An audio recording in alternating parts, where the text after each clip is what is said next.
cette nuit-là, qu'est-ce qui se passe? Eh bien, c'était entre 11 heures et minuit.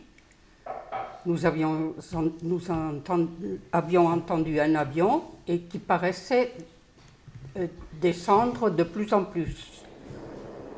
Mes parents regardaient la lucarne et tout d'un coup, j'ai entendu mon père dire les parachutistes qui descendent. Le père et la mère sont descendus.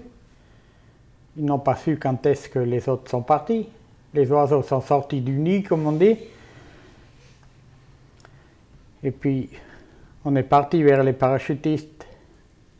J'arrive là-bas, j'atterris. Quand je regarde, bien sûr, j'avais défait mon killback.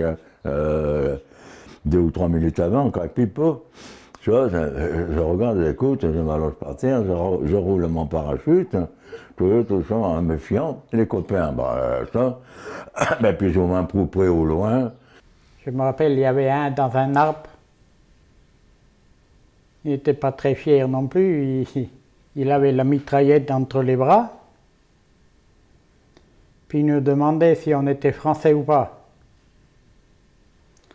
On ne disait pas grand-chose, mais ils avaient quand même compris qu'on était des Français. Alors t'entendais chède après chède, t'entendais ta gueule, ferme-la, ça. Et on est raqué un peu dans la forêt, quoi. C'était à côté, il y a un champ de forêt. Et là on s'approche, et on commence à rentrer dans le genre de petit bois, ces trucs comme machin. Et c'est là qu'arrivent les gosses, là. Des parachutistes, les parachutistes. Je dis, mais qu'est-ce que c'est? Où on est là? Il y a un moment, j'entends ya. Je dis, mais qu'est-ce que c'est ça? Alors le ya, pour moi, c'était allemand. Crac. J'avais un pote qui les connaissait. Il dit, non, il dit, qu'est-ce que c'est? Je sais pas, on va voir. Je regarde, à hauteur, il faisait, en exagérant, 1m40, 1m50. Il dit, il y a mon père qui nous attend. Mais c'est qui est ton père?